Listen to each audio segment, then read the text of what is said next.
Saludos a todos, muy buen Nikanash. Bueno, aquí ahora estamos en el programa Nikanash, este 15 de agosto, uno lluvia, sequiagüit, inicio de trecena.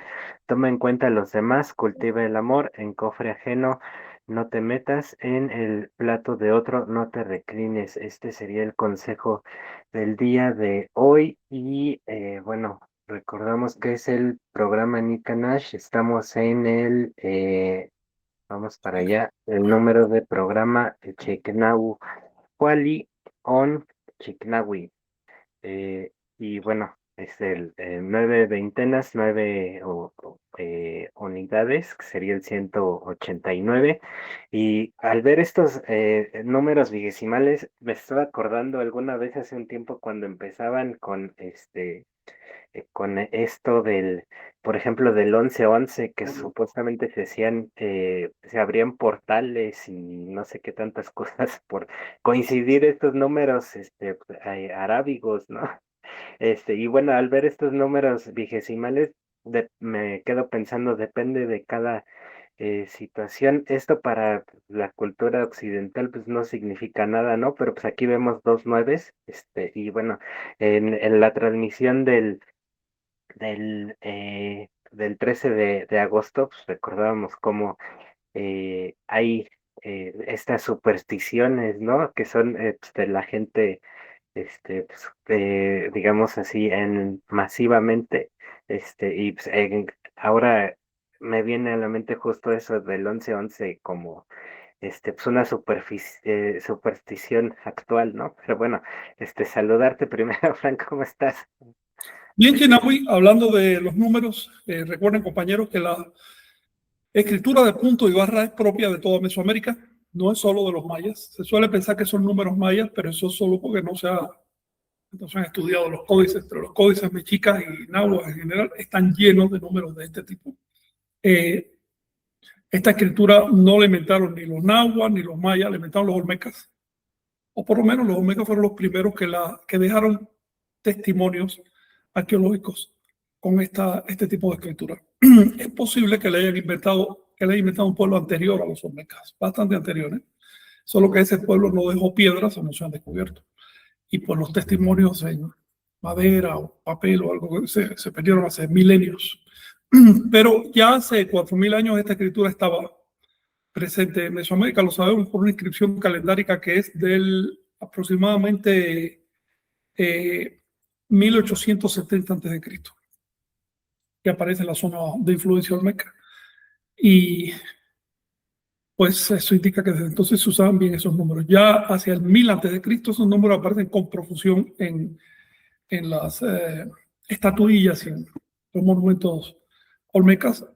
Por esa fecha, hacia el 1000 a.C., comenzaban los mayas a alcanzar su primer esplendor. Los mayas tuvieron dos grandes esplendores, uno en el periodo clásico, que es más conocido, y otro gran esplendor 1000 años antes, que fue realmente cuando se construyó la gran civilización maya, hace unos 3000 años. Y por supuesto, ya para entonces todo el mundo usaba este tipo de numeración. Los olmecas no solo fueron los antepasados de los mayas, fueron los antepasados de todos los mesoamericanos, todos. De manera que no es raro encontrar esta numeración incluso hasta el norte.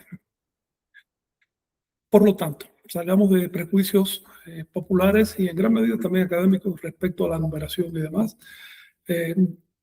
Este tipo de números es la sencillez misma, son un palito y un puntito, no era nada difícil de representar la cantidad. Por otro lado, el sistema de órdenes sí es más difícil, pero el sistema de órdenes, Anahuac en realidad no era más que el reflejo del calendario. Así que todo pueblo anahuaca que usara el calendario usaba un sistema de órdenes. Así de simple. Lo único que había que hacer era poner la cantidad junto al signo del día, del mes, del año, del paquete de años. Si tú pones la cantidad, ya estás haciendo un sistema ordinal.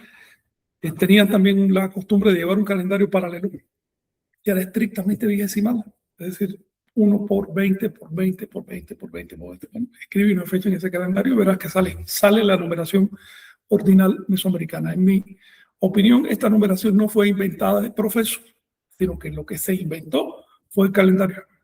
Y de pronto los matemáticos y los constructores, los arquitectos se dieron cuenta de que no solo se podía representar cantidad de días transcurridos, sino también números de manera abstracta, y empezaron a experimentar con esto.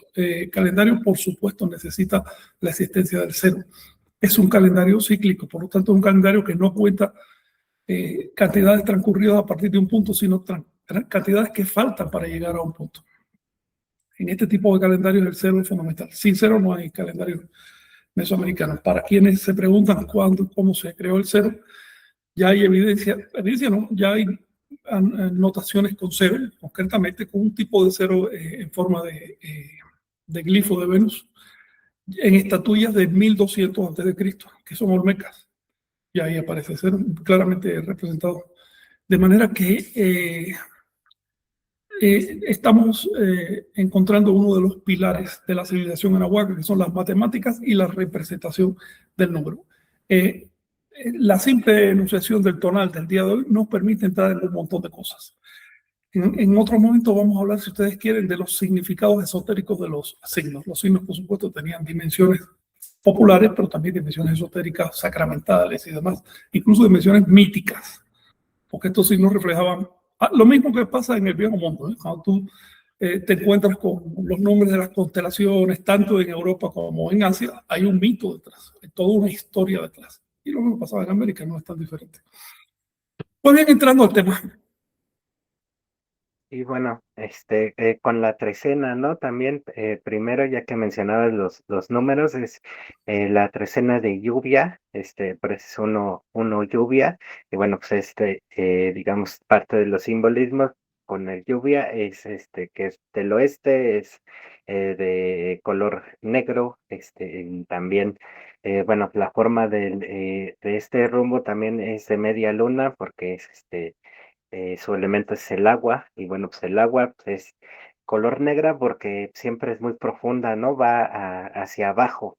Entonces no hay algo que si cae y cae y cae, si no, nada la contienen. Por eso esa media luna la forma como una vasija, ¿no? También, también para que puedan conocer un poco de estos simbolismos y por qué de estos colores, ¿no? Eh, También hay algunas representaciones modernas donde pintan el agua pues, azul, hacia modo occidental, pero digamos el simbolismo original pues, es el negro, ¿no? Sí. Esto que mencionas, Sinawi, a veces un día lo tratamos con más calma, pero así muy brevemente quiero decirles que los 4 elementos que marcan a los tonales están orientados a los 4 rumbos, ¿sí? Cardinales. Y cada rumbo tiene un elemento propio, y esos elementos le dan característica al tonal. Son, ante todo, elementos alquímicos, es decir, no son elementos químicos. No hay que, la palabra elemento, en principio, en el lenguaje europeo, no significa lo que hoy quiere decir un elemento químico, una sustancia irreductible, no. Elementos se usaban en el sentido de un estado de agregación de la materia. Así lo usan los textos antiguos de Europa, y así se quedó en el lenguaje universal, en el lenguaje simbólico universal.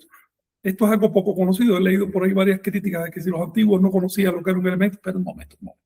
Primero estudia a los antiguos y observa a qué le llamaban elemento. Cuando los antiguos hablaban de aire, agua, fuego, tierra, estaban hablando de los estados de agregación de la materia. La tierra es el sólido, después viene el agua, que es el estado líquido, después viene el aire, que es el estado gaseoso, y finalmente el estado plásmico, que es el fuego. Los diferentes tipos de fuego que podemos ver en la naturaleza. Incluso eso.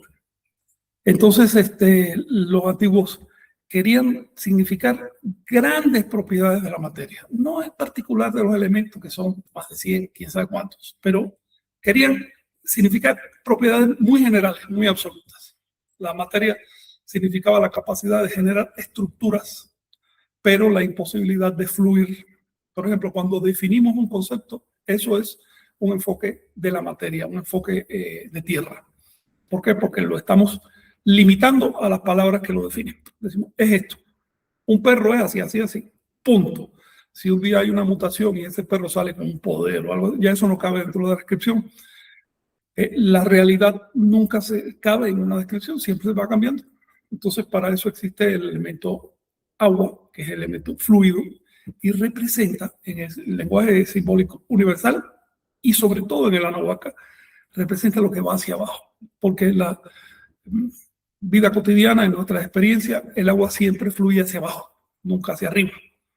Entonces, ¿qué quiere decir agua? Quiere decir, por un lado, el estado líquido de agregación, por el otro lado, la profundidad. Y por eso lo asociamos con el color negro. Después viene el aire.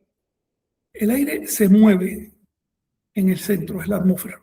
Los antiguos, como hoy, sabían, obviamente, que hay un mundo material abajo, un mundo celestial arriba y que en el medio está la atmósfera. Así que el aire es el elemento mediador. El aire ni sube ni baja, simplemente está en el medio. Así es en nuestra experiencia, ¿no? El aire no está fluyendo precipitadamente hacia abajo ni se está escapando hacia arriba. Es, por lo tanto, el elemento que media entre las cosas. Luego, Ik, el aire, es, también lo entendí como espíritu, es el mediador entre la materia y los dioses, lo espiritual.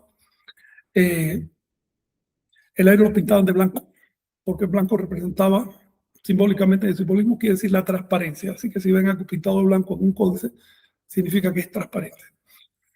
Y finalmente tenemos el fuego, cuya característica, por lo menos el fuego que conocemos cotidianamente, es que fluye hacia arriba, va contra la gravedad, trata de escapar, asciende. Así que el elemento alquímico fuego representaba para los anahuacas lo que sube, lo que asciende. El agua es lo que baja, el fuego es lo que sube. Forman una polaridad que se llamaba Tlachinole, precisamente agua quemada, lo que baja es lo que sube. Cuando se funden, entonces tenemos un estado de centralidad dinámico, a diferencia del aire que es un estado de centralidad estático. Por el otro lado, el aire es lo que fluye permanentemente, no hay manera de agarrarlo, mientras que la tierra es lo que no fluye. Eso forma otra polaridad en el pensamiento anahuaca. Ambas polaridades se cruzaban como una X, conformando el cuadro de los cuadros rombos. El cuadro es simbólico. No quiere decir que ellos pensaran que la Tierra es cuadrada, porque cualquiera que sepa un poquito de astronomía sabe que no es así. Ahora, los colores, el color del fuego, por supuesto, es el rojo, porque es radiante, ¿no? Rojo quiere decir luminoso, tonal rojo.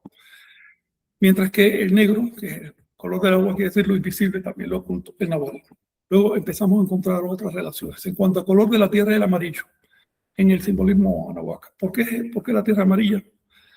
Porque el amarillo es el color que está en el centro del espectro de los colores.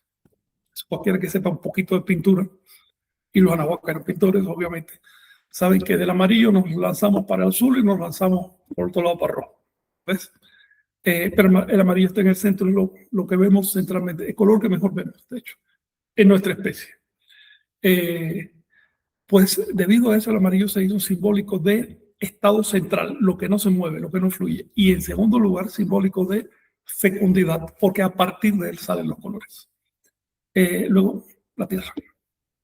Esto es otro elemento que sale, otro aspecto que sale del simple tonal, y hay muchos más. Vamos a irlo trabajando poquito a poco.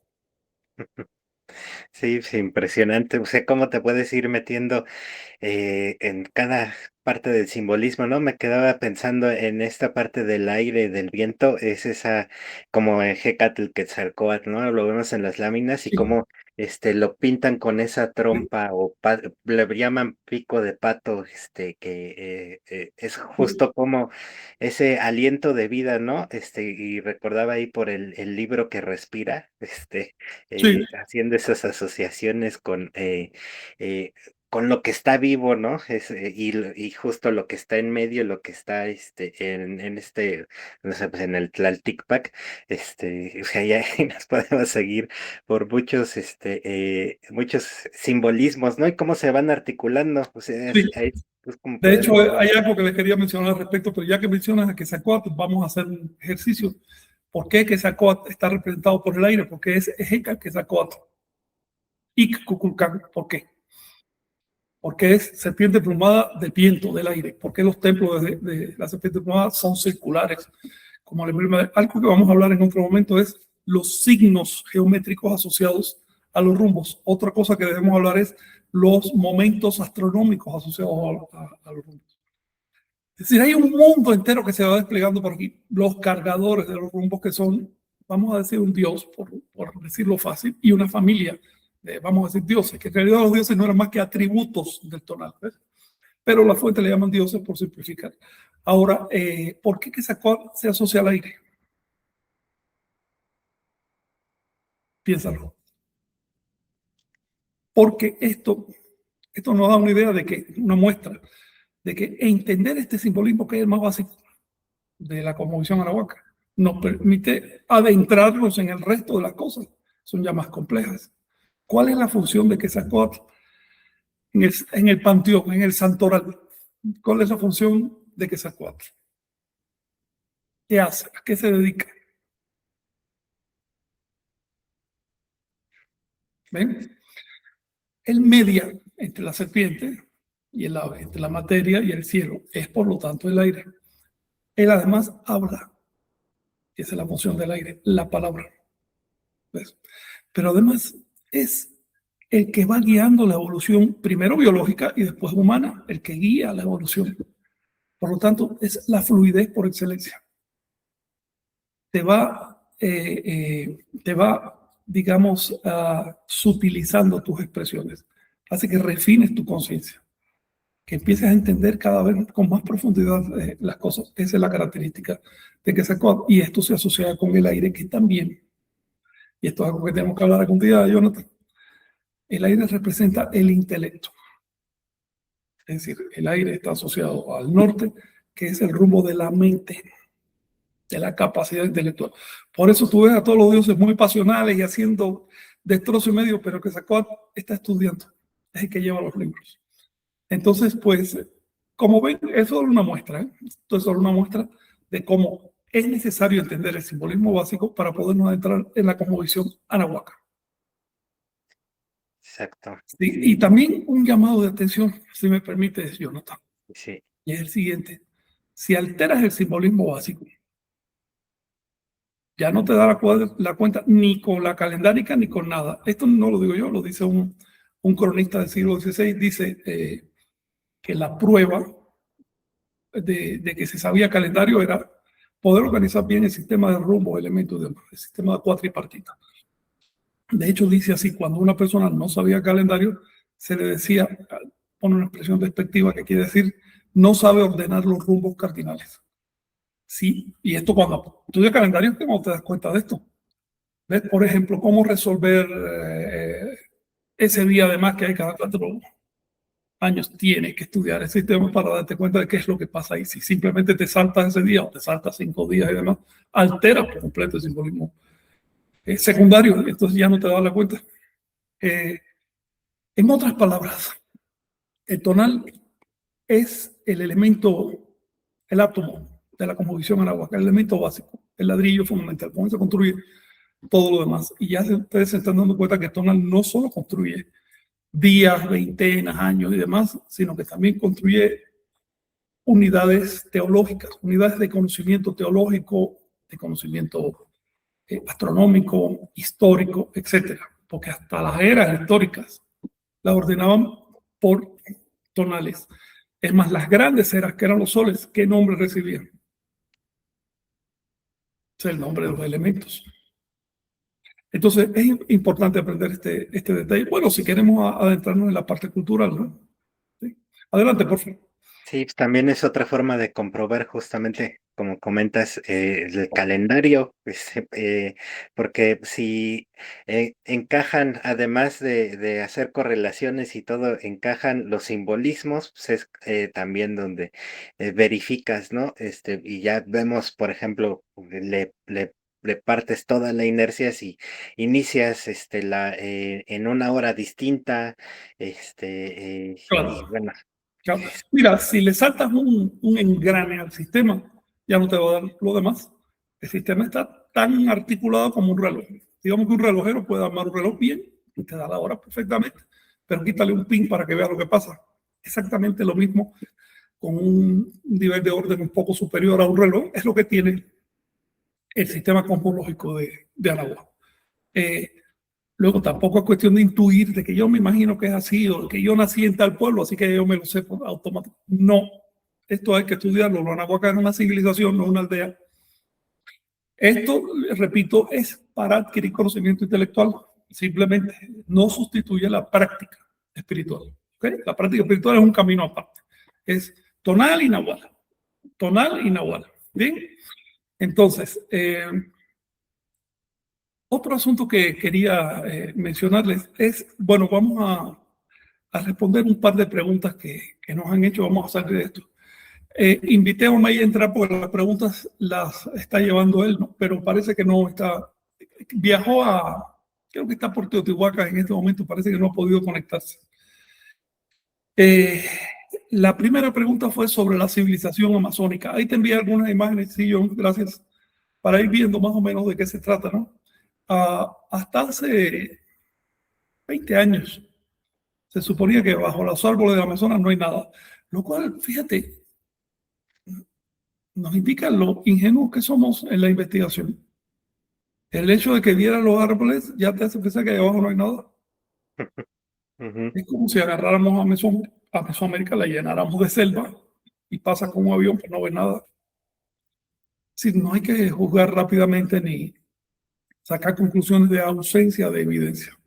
La conclusión siempre debe basarse en la evidencia. La ausencia no significa nada porque mañana puede aparecer algo que tú no tenías previsto, que nadie esperaba y de pronto cambia el panorama. Resulta que alimentar esta técnica, estas fotos que vamos a ver ahora, casi todas en realidad se están tomando a través de los árboles. Luego no es que hayan quitado los árboles para sacar la foto, ¿no? Sino que al desarrollar una técnica capaz de penetrar la vegetación y mostrar el relieve, fuimos capaces de ver algo que hay ahí. Yo me pregunto qué encontraremos el día que se pueda cartografiar en detalle, ¿no? Detalle con rigor de metros, debajo de los hielos o debajo de las arenas de los desiertos, quién sabe.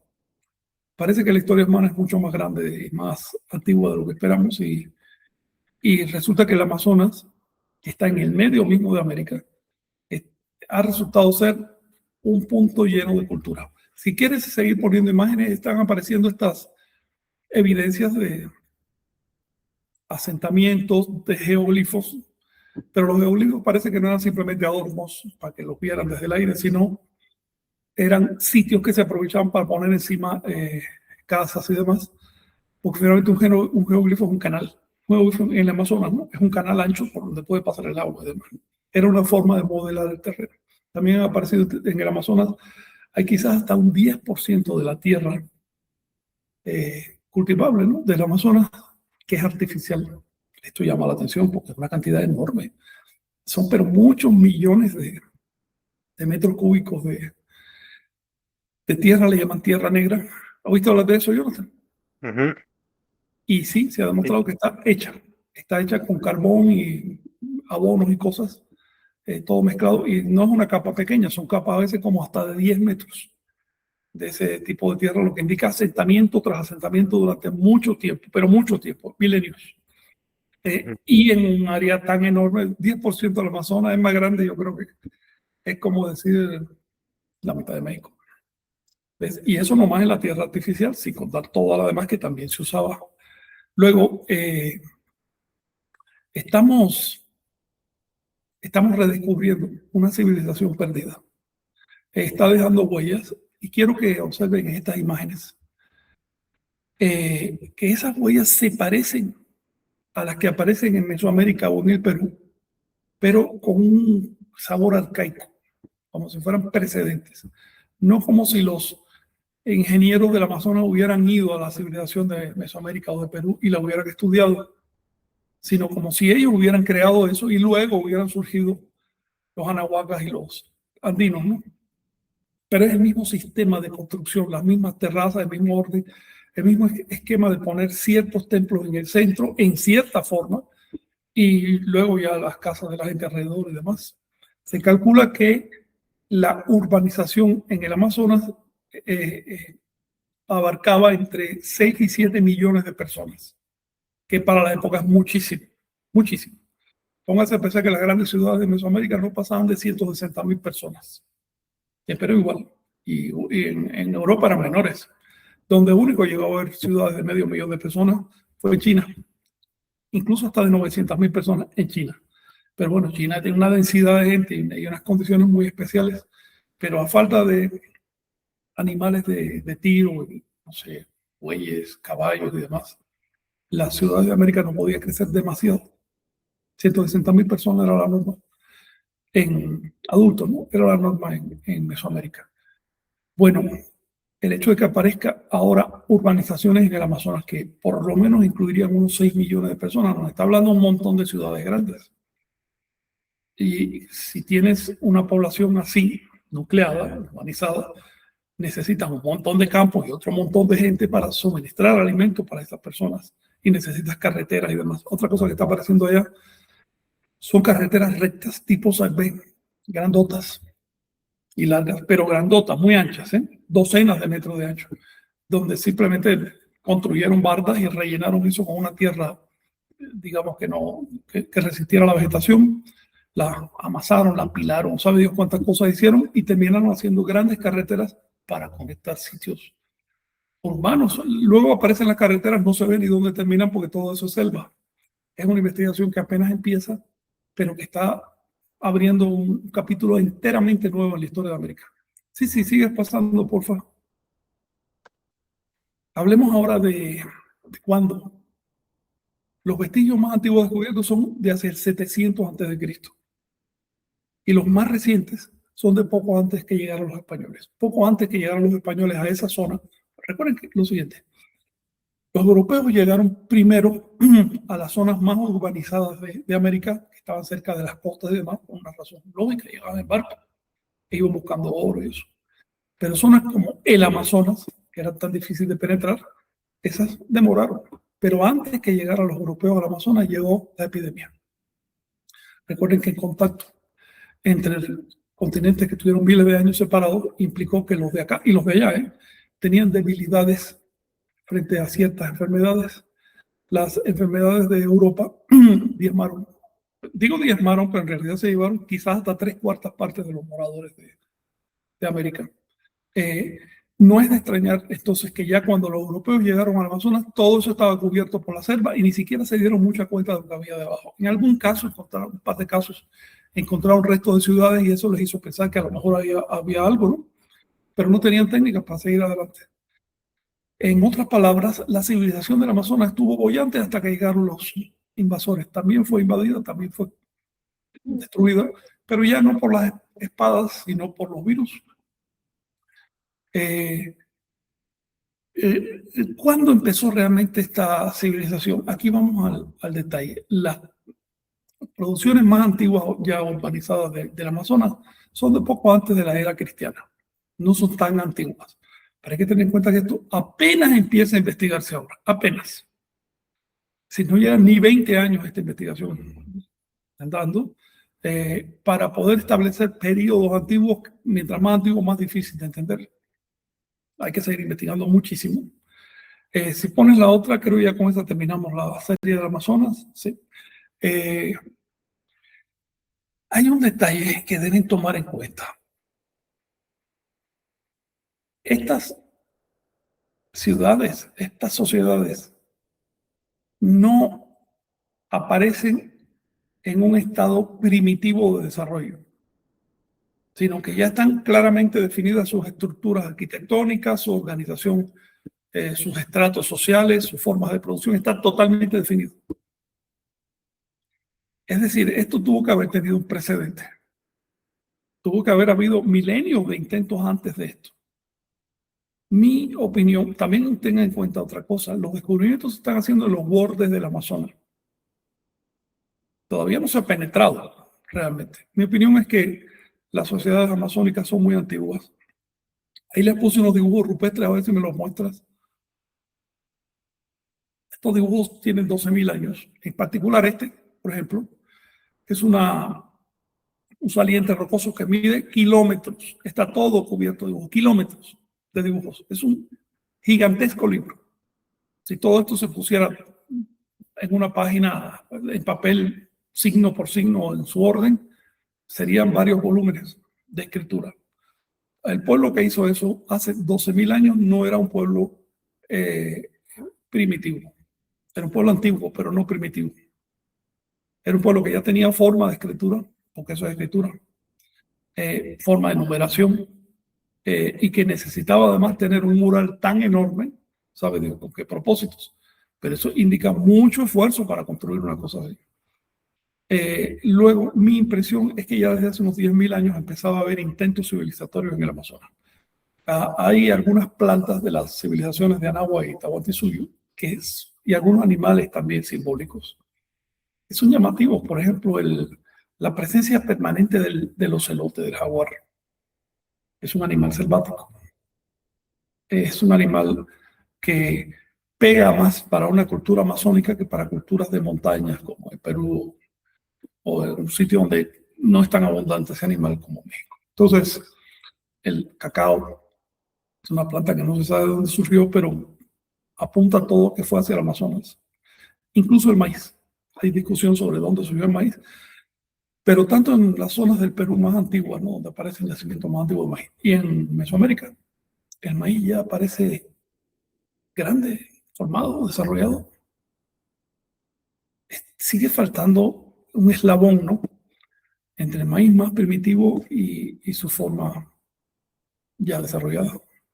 Y estamos hablando de que el maíz en Mesoamérica aparece desde hace más de 9.000 años. ¿Ok? Y ya entonces estaba perfecto. También hay un salto genético que no quiero abundar en esta hora porque además ni sé de esas cosas, pero sí que no se ha logrado encontrar un paso a paso entre el teocintre y otras formas muy anteriores, muy primitivas de maíz y el maíz actual. Hay demasiados saltos genéticos. Es como si faltara ahí varias plantas antiguas que no se han descubierto y un pueblo que las cultivó durante milenios para conseguir el maíz. Si esta idea, que es solo una hipótesis, está en lo correcto, el maíz habría surgido en el Amazonas, junto con otros elementos de la cultura. Por ejemplo, Piña Chan decía los olmecas venían del Amazonas, por lo que estaba simplificando mucho, pero apuntaba a algo. Y es que los estilos más antiguos, tanto de Mesoamérica como del Olmeca y Chavín en el Tahuantinsuyo, tienen un aspecto selvático. Hacen culto de la selva, de los animales de la selva. Y aparecen casi de repente y con un estado de esplendor estilístico y simbólico ya total. De hecho, lo que se ve después de Olmeca y Chavín para acá ya es casi como la decadencia de esos estilos. Entonces, a ver, eso no se inventó de un día para otro. ¿Dónde surgió esto? Mi impresión es que hubo una civilización en el Amazonas. Y esto explica detalles del calendario, por ejemplo. La presencia permanente del Ecuador en el calendario, que es el eje de todo el sistema. ¿Ves? Porque si tú no marcas el Ecuador, no puedes marcar distancias desde el Ecuador para medir los pasos cenitales del Sol. ¿Ves? Así que, aunque no lo tratamos generalmente el tema del Ecuador en el calendario, pero cuando dice pasos cenitales del Sol, está diciendo distancias desde el Ecuador. Eso tiene que estar medido primero.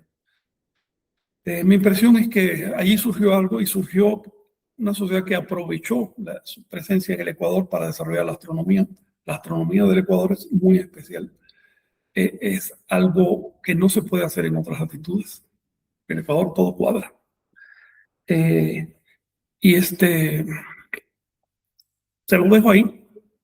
Son especulaciones. Mi impresión, pronto va a haber hallazgos todavía más espectaculares en el Amazonas, en el sentido de más antiguos, ¿no? Para mí lo espectacular no es tanto eso grande, monumental ni nada, sino que pueda reconstruir el linaje evolutivo de la cultura.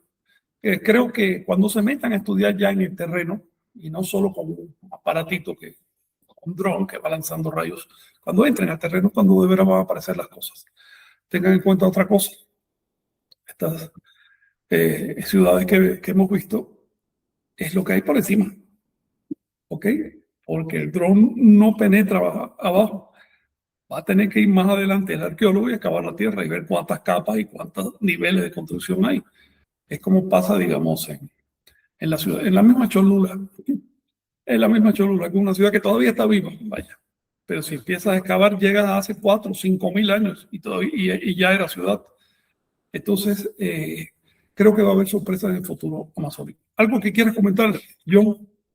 Sí, me quedaba pensando justo en esta tierra negra, ¿no? Que comentabas, A terra preta, sí. exacto. Y veía el ejemplo de aquí, ¿no? De Tenochtitlan, cómo se le ganó ese espacio al lago, y lo vemos en las chinampas, cómo también se va haciendo esta transformación de, digamos, lo natural, y pues también varias ciudades olmecas, ¿no? Que desviaron ríos y se puede ver desde la parte de arriba, por ejemplo, esta serpiente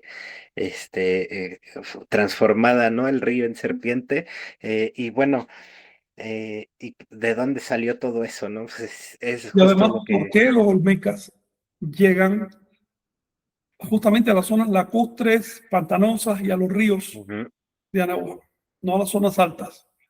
¿Y por qué de inmediato aplican una tradición de transformación del terreno que parece haber surgido en una zona de ríos? ujú, Eso es un detalle. Incluso en los Andes, donde aparece, por ejemplo, Tiahuanaco, desde el 1000 antes de Cristo ya empieza a aparecer. Y te encuentras que la ciudad era sostenida por chinampas, que están ahí a unos kilómetros. Así se mantiene el cultivo de chinampas. Estás viendo que desde entonces había chinampas en esa zona. Luego, parece que hubo un periodo en América de un pueblo, si es un pueblo andino, tiene que vivir de chinampas, obviamente, porque ahí no hay praderas para sembrar. Hay que construir el terreno que se inunda cada año, hay que hacer camellones y cosas así, ¿no? Eso son las chinampas. ujú, Eh, sí, parece que todo indica un origen amazónico, es decir, para los andinos un origen del norte y para los mesoamericanos un origen del sur. Hay que tener en cuenta que el Amazonas, el Ecuador, está a la mitad exacta, la distancia exacta, a la mitad entre el núcleo civilizatorio mesoamericano y el núcleo civilizatorio andino. Distan 14, 15 grados de distancia. ujú. Eh, Muy bien. Bueno, creo que También. cumplimos con el pedido, ¿no? ¿Qué decías? Sí, sí, es que también me quedé pensando ya que lo mencionamos, también rompe con esta imagen del buen salvaje, ¿no? Porque justo él es natural, encuerado, digamos, Claro. va con la naturaleza, vive en armonía, es todo amor, porque bueno, imagínate, ¿no? Si transforman la naturaleza, digo, no me refiero a que vayan a destruir la naturaleza, ¿no? Usan los elementos y los aprovechan, apropiadamente, tanto que van a meterle una pirámide una planicie para romper En el llano, la una pirámide naturalidad. bien cuadrada para que se note que es artificial. Y en la montaña, contra la punta para hacer una ciudad. Entonces, es el intento humano de entrar en la naturaleza y usarla a su favor. No de fundirse con ella, sino de usarla con toda la liberación y construir una artificialidad. Eso aparece en todas las civilizaciones. No hay civilización sin esa voluntad. Nosotros mismos que estamos aquí conectados, ¿qué estamos haciendo cuando usamos bits para comunicarnos por esta vía? Estamos sosteniendo satélites, que significa sostener pozos petroleros para poder mandar los satélites, significa sostener minas y un montón de cosas, pero miles y miles y miles de cosas para podernos comunicar. Además, el laboratorio científico, todo eso es artificialidad. Por eso usar el Internet para hacer propaganda eh, naturalista o del buen salvaje y demás es hipócrita. Hipócrita para quienes comprenden, para quien no lo comprende es simplemente ingenuidad. Los anahuacas, los andinos y los americanos en general, por supuesto que tuvieron que hacer pactos con la naturaleza, de otro modo no hubieran sobrevivido. Pero eso no significa que fueran seres naturales, eran seres humanos. Y lo que caracteriza al ser humano es que se sobrepone a los dictados de la naturaleza. Si simplemente fuéramos a ser natural, bueno, a los que están predicando la vuelta a la naturaleza, primero tiren el celular. Lo primero. Aprendan a caminar sin zapatos y sin ropa por el monte. No, no, la mochila de comida no. Hay que ir a comer al monte. Yo he hecho la experiencia muchas veces en mi vida y no es tan sencillo. ¿Ok? Se lo estoy diciendo de forma irónica. Por supuesto, no lo hagan porque pueden morir. La naturaleza es brutal, es despiadada. Por eso, en la cosmovisión anahuaca, como en la cosmovisión andina, no surge la naturaleza, no hay una naturaleza. Ahí está una deidad que tiene bocas, colmillos, cuchillos por toda la coyuntura y por todo su cuerpo. Y que si te descuidas te absorbe. Esa es la realidad en que vivimos. Ah, Exacto, y ahí, de ahí la, digamos, la toltequidad, pues hasta por su nombre, ¿no? De tol, de tule, de, bueno, de una empalizada de, para proteger, y recordaba una cita, no la recuerdo, así a, digamos, tal por cual, pero los, digamos, los dioses o estas, les decían que si ellos cuidaban la ciudad, ellos les darían el eso aparece en conocimiento a el la humanidad. Popol. Es una, no solo una frase, es toda una eh, historia que se relata, son varios párrafos que describe justamente el momento en que el ser humano dejó de ser animal y se transformó en un ser intencional, cultural.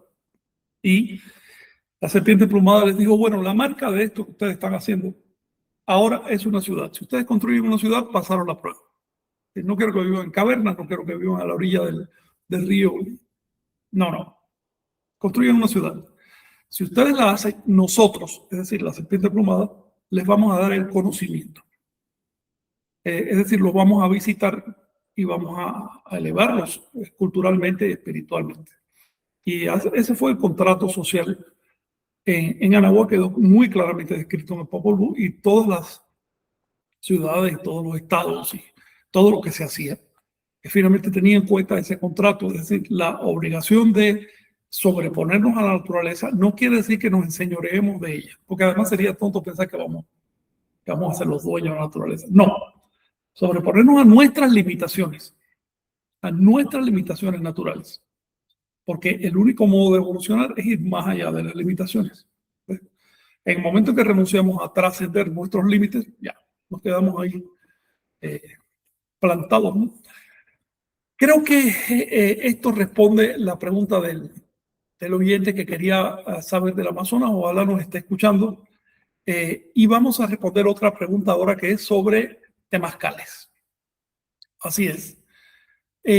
La palabra temazcal significa, cal quiere decir lugar cerrado, o como cal no es propiamente una casa, eso es chantli, pero cali es una habitación, una bóveda, un horno. Temazcal quiere decir propiamente horno, es decir, un lugar donde hay calor o donde se genera calor. Es un temazcal. El temazcal antiguo en Anagua no era tan simple como el de hoy, pues se le dedicaban energía. Generalmente solía ser una casita, una caseta para generar el calor que se transmitía con tubos, otra caseta adelante que se llamaba Xochical, que quiere decir el espacio o la sala florida. En el Xochical es donde la gente permanecía y se daban los ramazos con plantas aromáticas y eso, por eso se llama Xochical. Alrededor había una alberca, ¿ves? Para salir a despejarse un poco de agua y demás. Esos eran los elementos que tenía eran tres elementos. El temazcal era una práctica, pero muy, muy común. Han aparecido montones de temazcales arqueológicos, montones. Eh, de hecho, no es posible hacer un inventario exhaustivo de ellos por lo siguiente. Cuando tú te encuentras una planta de un temazcal prehispánico, no sabes distinguirla de una sala cualquiera, ¿ves? Así que hay un montón de espacios junto a las pirámides y en las casas y donde quiera que tú dices, bueno, esto era una sala o una cocina o un temazcal. Si se destruyeron las paredes ya no sabes qué función tenía. En algunos casos se han conservado las paredes y el techo y como son bajos, uno se da cuenta que es justamente para estar ahí adentro sentado y demás.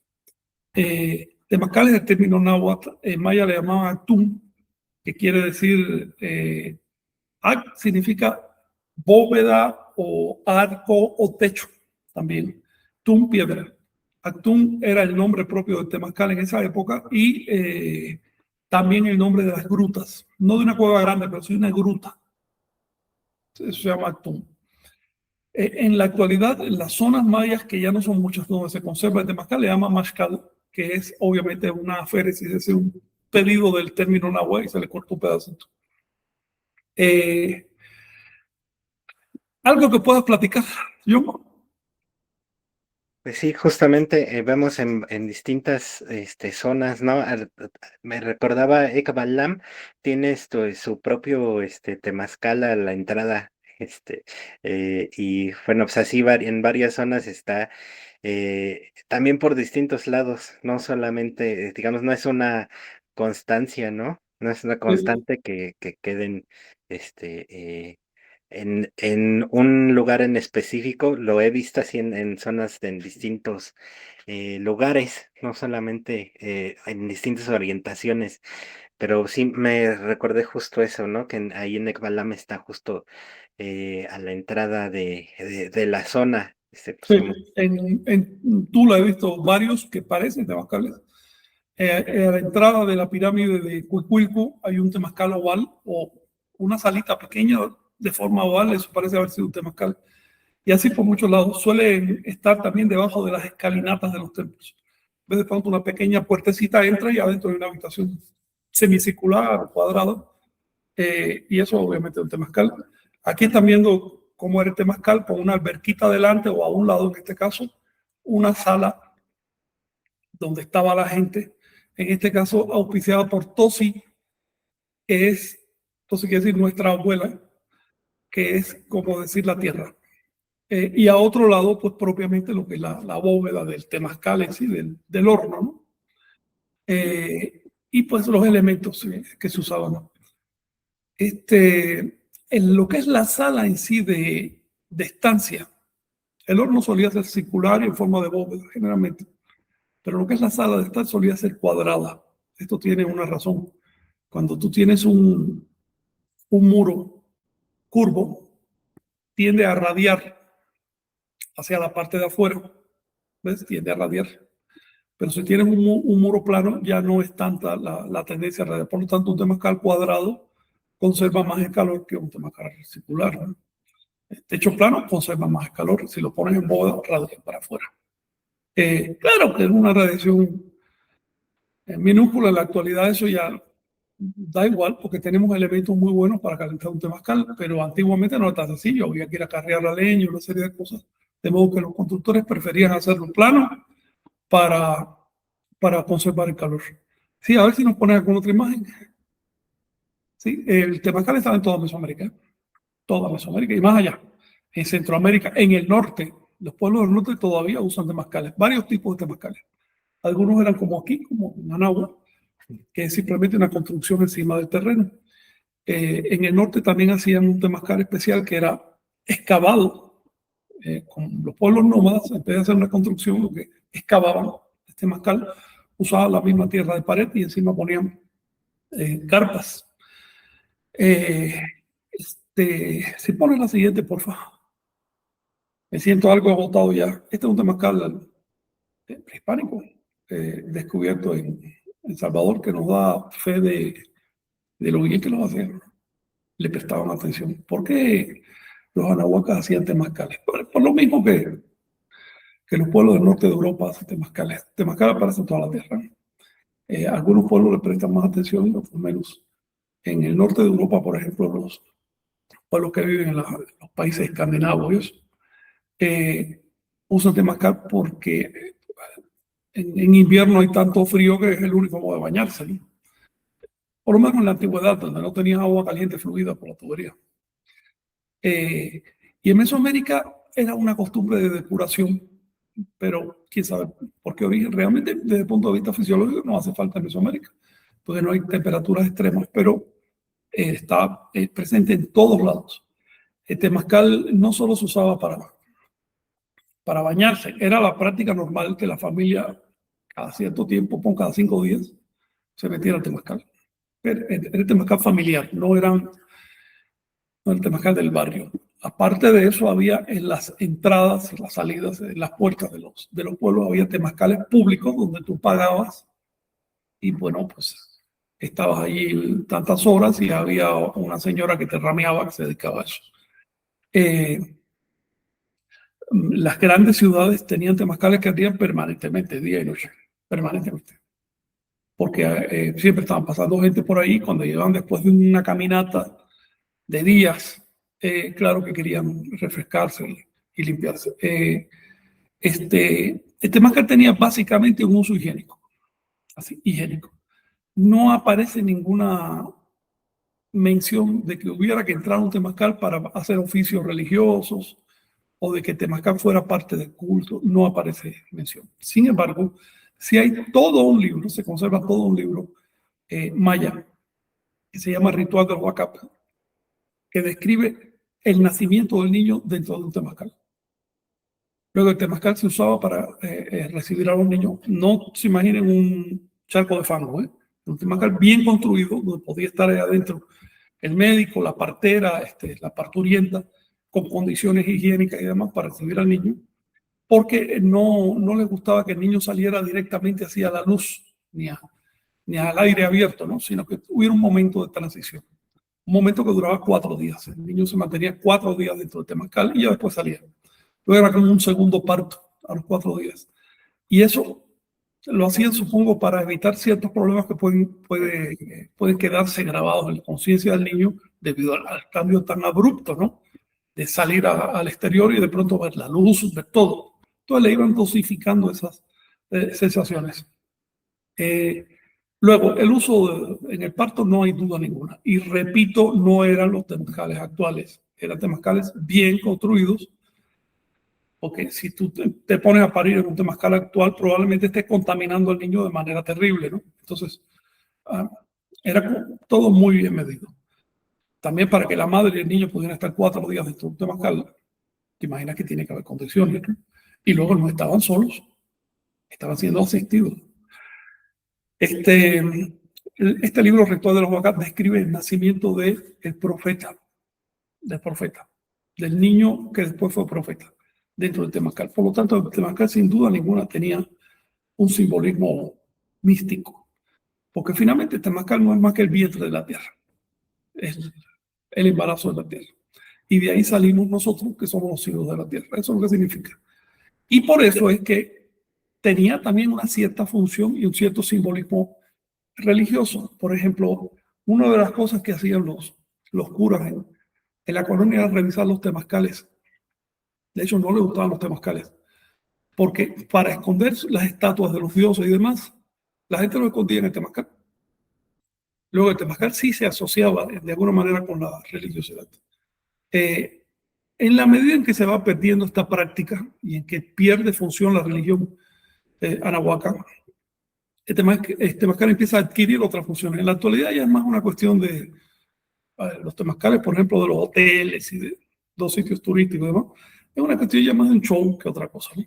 En esa misma medida se le empiezan a añadir al temazcal aspectos rituales, cosas así. Es una tendencia natural, pierde función y adquiere una segunda función. Su función natural ya no tiene sentido porque todos tenemos baño. Entonces adquiere una segunda función que ya es simbólica, representa el pasado. Y como representa el pasado, tienes que hacerlo de cierta manera, ¿no? Esto de meter las piedras con las llamadas puertas, es decir, la puerta del norte, la puerta del este, la puerta, que no son puertas literales, se llama puerta cada vez que tú entras. Un paquete de piedras, 13 piedras a diente, una cosa así. Esto te hace hoy porque los temazcales de hoy son así rústicos. Pero en el pasado, como ustedes vieron en las imágenes, temazcal tenía un horno al lado. No estaban metiendo piedras, ni mucho menos. Cuando metes piedras ardientes en medio de un temazcal, a menos que seas muy cuidadoso, es inevitable meter smog, porque las piedras vienen en partículas de hierba y de materia orgánica que uno no lo va a ver, pero genera gases tóxicos. Entonces, si hacen temazcal, sean cuidadosos, tengan en cuenta que en el pasado le prestaban verdadera atención a esto. Si tienen que hacer un temazcal rústico, pues no hay para hacer uno mejor. Sean muy cuidadosos con las piedras, dónde se queman, qué elementos tienen, si se ponen en contacto con la madera o no, para no meter gases tóxicos. Yo una vez participé en un temazcal que se hizo en un pueblo de México hace de esto, Dios mío, hace de estos 29 años. Y en cuanto entré, yo no sé, no olía, pero algo en mí me dijo, espérate, esto no es aire, esto es otra cosa. Y me salí y me dijeron un montón de cosas que estaban adentro. Y fíjate que como a los 20 minutos hubo que sacarlos, estaban prácticamente desmayados, hubo que sacarlos. Porque el temazcal tenía una fisura por un lado y todo el smog del horno fue entrando. y lo que se hizo fue una cúpula de gases. Entonces hay que ser cuidadosos.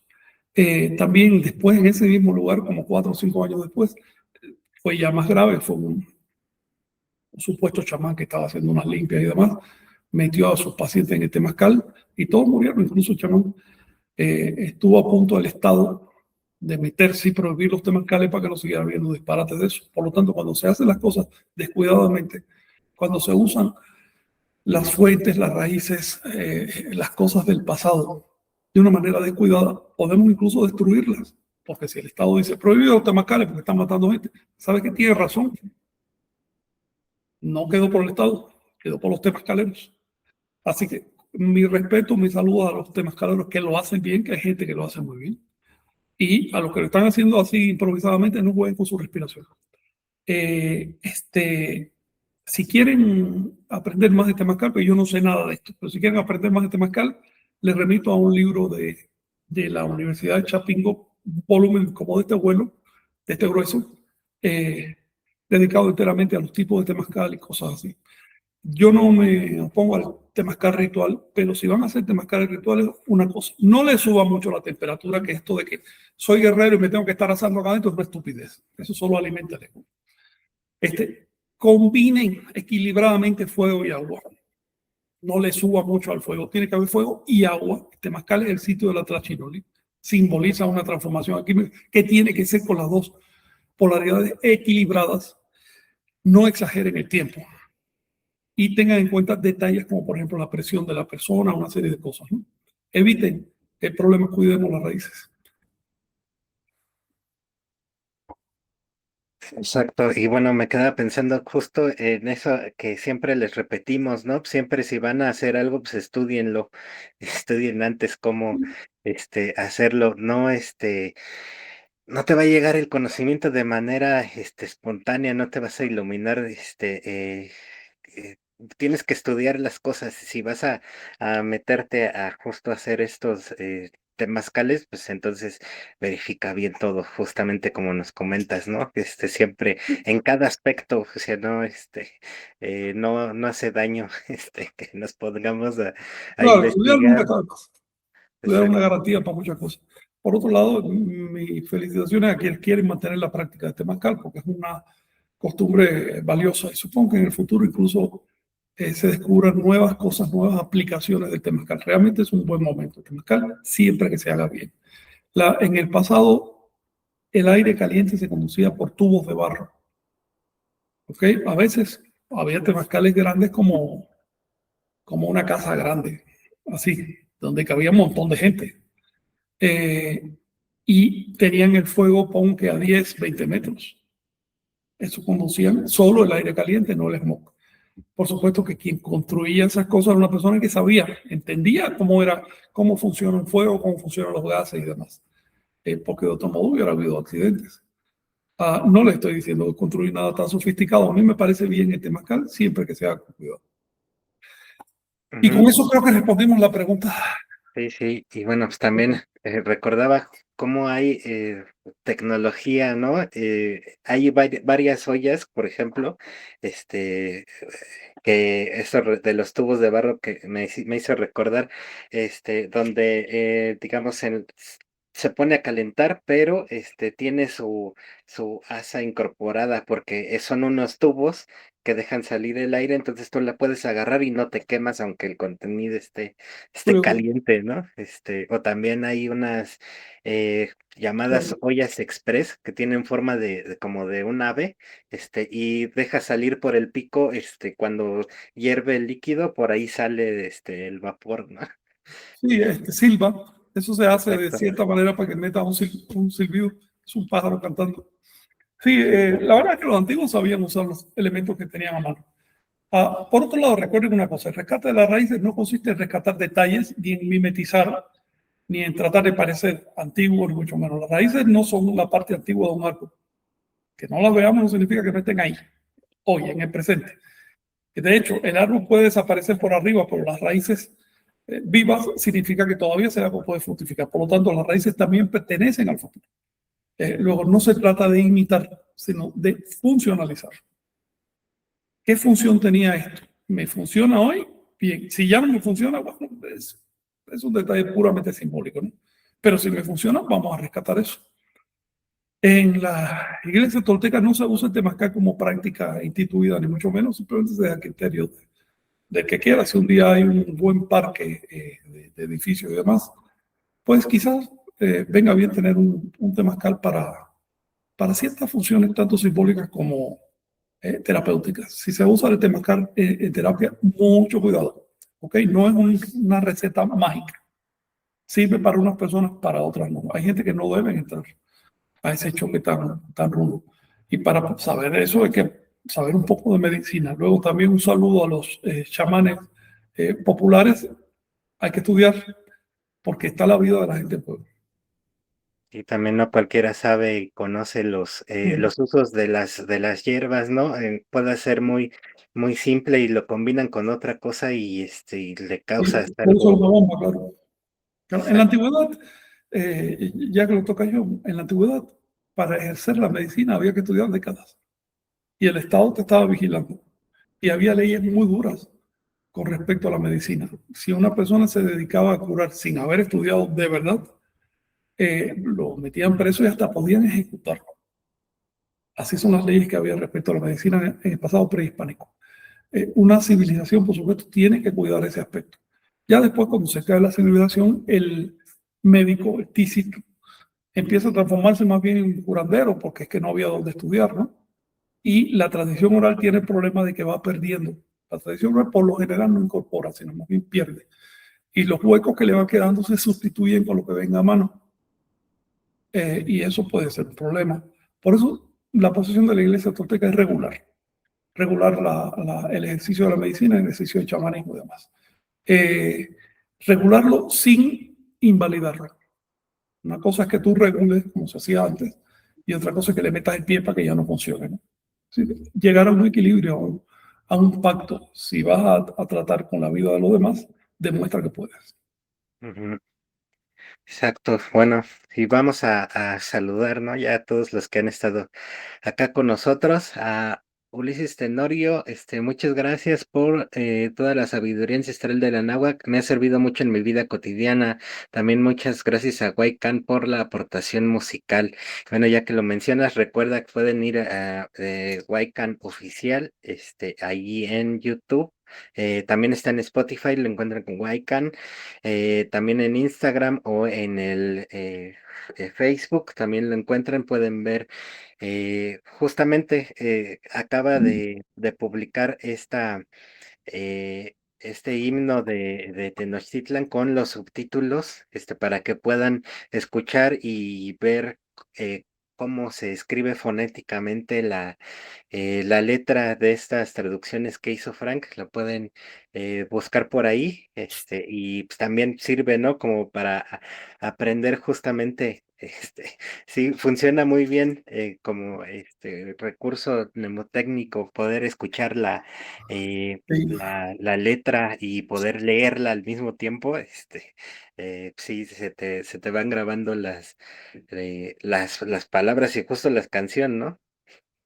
sí, aprovecho el comercial que has hecho para responder una pregunta de Rosita Bucho que creo que funciona para mucha gente. Me preguntaba ayer Rosita sobre las canciones que está haciendo Huaycán, hasta qué punto son prehispánicas. A ver, vamos a deslindar esto.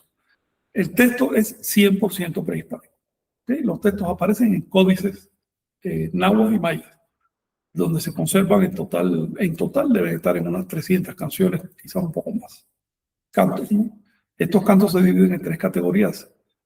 Cantos, baladas, no sé cómo llamarle, himnos, los himnos sacros que se usaban en los templos, y los conjuros. Los conjuros tienen unas características muy diferentes. Ahora, esto se conserva en gran medida, algunos porque, bueno, cronistas nativos o los propios nativos dijeron, ¿sabes qué? Como, digamos, los cantos de Xibalché entre los mayas, alguien dijo, esto está valioso, vamos a copiarlo, y de pronto se descubrió ese documento, ¿no?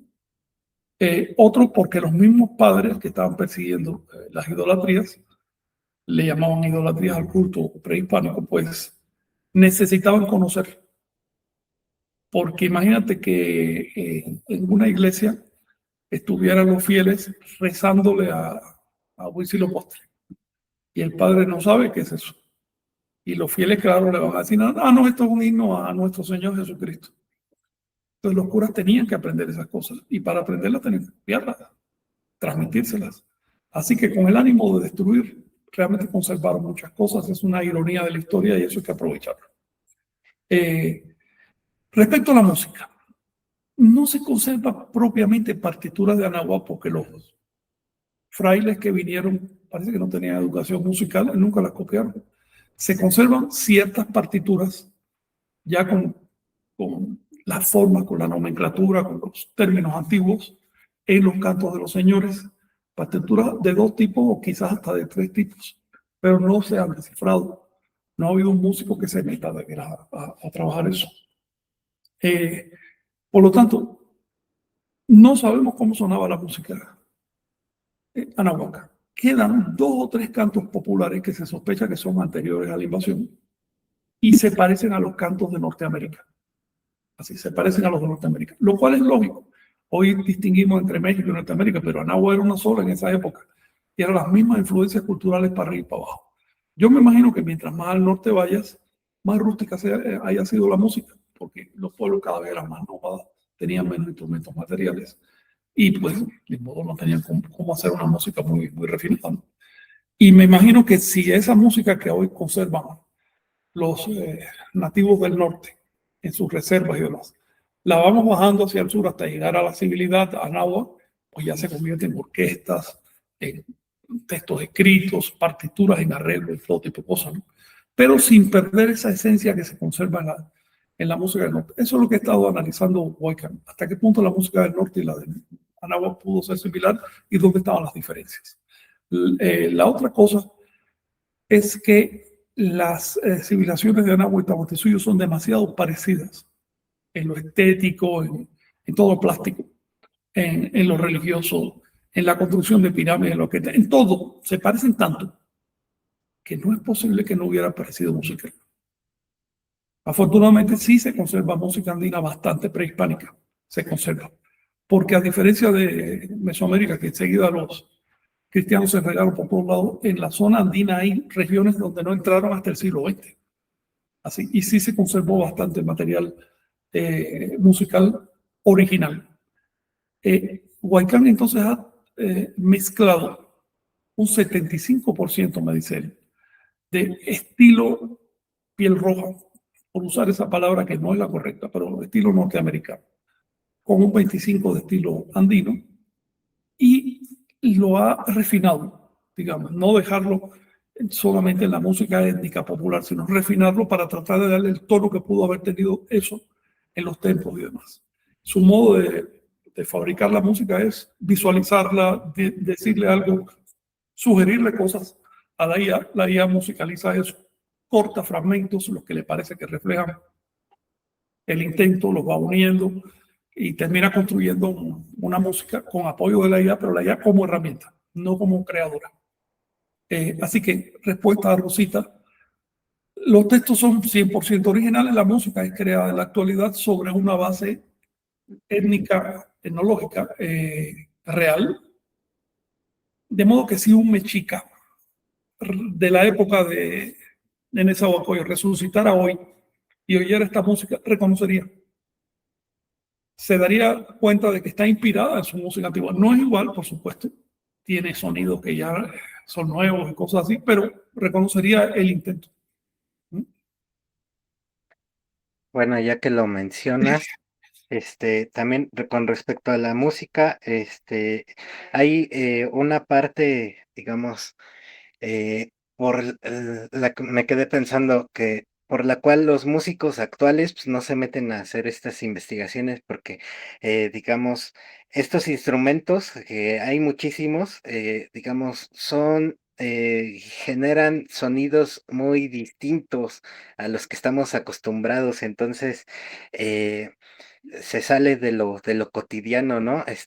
Con un silbatito chiquito puedes, generar, en música o en el ámbito sonoro le llaman ruidos. Estos para ellos son ruidos porque no los Sí, tienen claro, no los identificados. califican, solo es un ruido.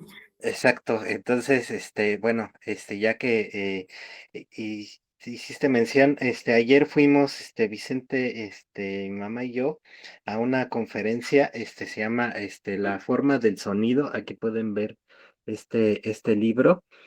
Lo hizo, es una investigación de, digamos, allá en Guadalajara, en el Museo de Guadalajara, tienen muchas piezas, hicieron una investigación, sacaron fotos, muy buenas a varios instrumentos, pero además hicieron reconstrucción.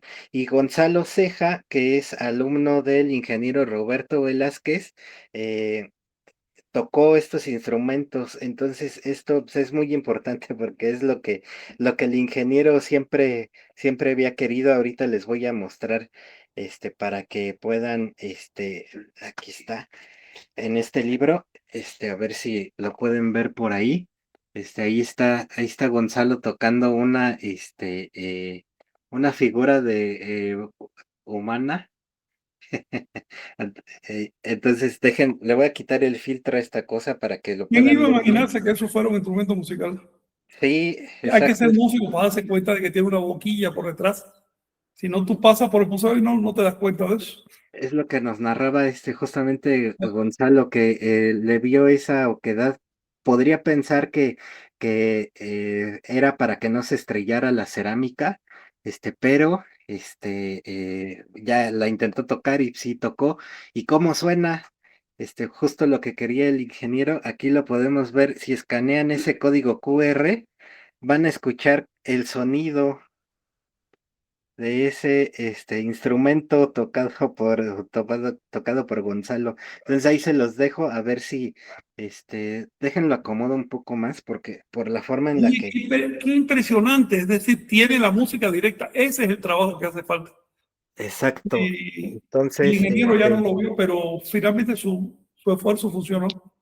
exacto, es justo lo que quería. Y en este libro, si lo llegan a conseguir, pueden ver casi la mayoría de los instrumentos.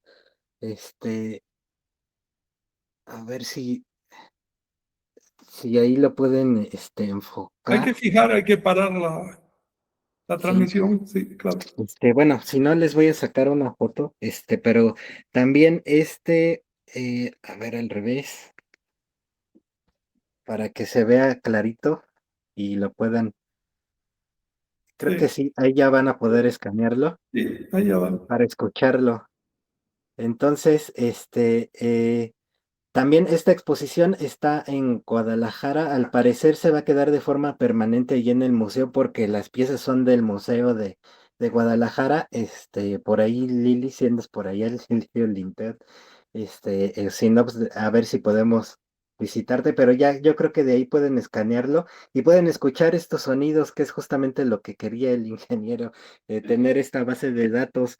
Y bueno, ya afortunadamente con Gonzalo, su Sí, alumno ya todo pudo, lo que ha pudo seguido hacerlo. él. Y en este libro que se llama La forma del sonido en el occidente de México, aquí lo pueden ver, tiene muchas piezas que igual tienen estos sonidos, aquí así, aunque no puedan escanearlos, pero lo pueden ver de rápido. Estos son los códigos QR y aquí están los instrumentos con los que ¡Wow! se ¡Qué tocan. completo está eso! Está impresionante. También Sí. se encuentra ahora ahí en el Museo de Antropología la feria internacional. Pueden pasar y ahí pueden encontrar este libro. Bueno, si llegan a ir, nada más dicen que van a la feria del libro y ya no les cobran la entrada a todo el recorrido. Entonces, ya hay muchos instrumentos que tocó el mismo Gonzalo y que al escanearlos los puedes escuchar. Eso es fascinante, ¿no? También, como digo, como aporte al ámbito de la música, ¿no? Porque si tenemos esos sonidos ya directos de los instrumentos, pues, la reconstrucción Sí. musical, ya en Esa es cuanto a una la parte del música, asunto. sí. Sí. La primera parte es los textos. Sí, Los sí, textos, sí. porque era la base de todo. En realidad la música anahuaca se basaba en textos tradicionales que reflejaban mitos. Es decir, los textos eran parte de escenografías donde se reflejaban los mitos. No era música como por hacer música como ahora, para nada. Y Ujú, esos textos afortunadamente se conservan muchos de ellos. La segunda parte son los sonidos. No podemos saber cómo sonaban los instrumentos de cuerda o de materiales perecederos, pero por lo menos los de cerámica y hueso, de alguna manera, y piedra, sí se sabe, porque siguen sonando hoy, solo hay que afinarlos un poco y eso. Sí, tenían algunos instrumentos de cuerda, por lo menos dos, recuerdo yo, que aparecen en las dibujados, ¿no? Y que habría que investigar. Quizás hubo otro tipo de instrumentos, los cronistas hablan también de gongs tipo chino, pero que eran de láminas cuadradas supongo, de bronce, con algo de plata, quién sabe qué. ujú. Por supuesto, todo eso fue fundido inmediatamente para llevárselo para España, ¿no? Pero si queda alguna descripción, vale la pena que se pueda algún día investigar. Por ahora, la investigación sobre, no música, sino sobre sonidos prehispánicos, es lo que ustedes acaban de ver. Simplemente objetos arqueológicos y ver si tiene algún sonido, registrarlo y demás. Ver también algo que insistía mucho el ingeniero, es ver las escalas. Entonces, si tienes una flauta con una serie de agujeros, por ahí puedes captar las escalas. Ellos dicen que usan dos, pentatónica y heptatónica. La heptatónica es la que usamos hoy. Eh, este, el tercer elemento ya es propiamente la música. Y eso se agarra, como lo está haciendo Huaycán, a través del análisis etnológico. Es decir, qué es lo que queda y tratar de imaginar cómo ha derivado esa música, qué es lo que ha ido perdiendo, cómo pudo haber sido. Y finalmente mezclas todo esto. Hay un cuarto elemento que ya les mencioné, pero eso veremos si algún día alguien le hace caso, que son las partituras que quedan propiamente en los textos nahuas, donde el escriba no solo apuntó la canción, sino que abajo ponía el ritmo y la melodía con unas sílabas que no significan nada en náhuatl, que son simplemente sílabas musicales, pero como les dije, eso no se ha descifrado. Si se uniera todo esto, yo creo que saldría la música anahuaca en por lo menos un 80% de fidelidad. ¿Ves? Que se puede hacer. Hay un problema en contra de esto. Y es que cuando el investigador empieza a tratar estos asuntos, empieza a bordear el tema de la apropiación cultural. Porque ahora se están poniendo las cosas que tú no puedes simplemente investigar un hecho anahuaca por amor a la cultura o para impedir que se pierda algo, sino que solamente lo puede hacer gente de alguna comunidad, y como la gente de la comunidad son católicos y ahora son evangélicos y eso no les interesa nada, pues lo están dejando de lado. Es decir, se está dirigiendo la investigación por un cauce racista que es peligroso. Sin embargo, lo decimos públicamente, la iglesia tolteca no es racial, ni es racista, ni le importan las razas. Es una cuestión ideológica. Nosotros creemos en ciertas cosas, amamos ciertas cosas y por eso vamos para allá. Mi sugerencia a los investigadores: tengan cuidado, no choquen de frente con la ley, pero no dejen la investigación, porque Anagua está en el momento que se está muriendo lo poco que queda, se está extinguiendo. Y si además de eso, por miedo a las reacciones de la ley, vamos a dejar de investigar y vamos a dejar de hacer nuestro deber, bueno, pues es el tiro de gracia a la cultura. Paralelamente a las personas que puedan influir en las leyes y demás, por favor, mediten antes de hacer una ley, mediten antes de aplicar una ley, vean sus consecuencias, porque la destrucción de la cultura prehispánica es una catástrofe mundial. Eso ya no se reconstruye más. Son culturas que están a borde de la extinción. Es la señalización que hago. Afortunadamente este libro pudo salir ahora. Quién sabe si el año que viene puedan sacar una investigación como esta sin que haya un vivo que diga: esto es de mis antepasados, por tanto me tienen que pagar tanto dinero y si no vas a la cárcel. Ujú. Y bueno, vamos a seguir. En Nahui Sholot, Frank, ¿has considerado tener tus libros en inglés? Mi maestra de Sí. Kundalini quiere incorporar trabajo de ensueño y libro de los 7 umbrales del ensueño sería ideal. Órale, qué buena nota, gracias por decírmelo. Mira, Justamente ayer me enviaron la primera traducción, fue una traducción de un folleto para probar. Y sí, sí está funcionando. También me enteré que han clonado mis libros y lo están vendiendo por ahí en español e inglés, y con traducciones ya toscas de la IA, sin ninguna sutileza. Entonces tengo que apurarme en hacer esas cosas. Sí, el inglés ya viene, ya empezó. Quiero tener 2, 3 cosas antes de fin de año, y ahora que tú lo mencionas, efectivamente, el libro del ensueño de hecho, el libro del sueño ya está traducido al inglés desde hace 2 años, solo que no lo he subido. Lo tradujo Isabela, que es una gran amiga de la causa, y tengo que ver. Qué bueno que lo mencionas, ¿ok? Muchas gracias.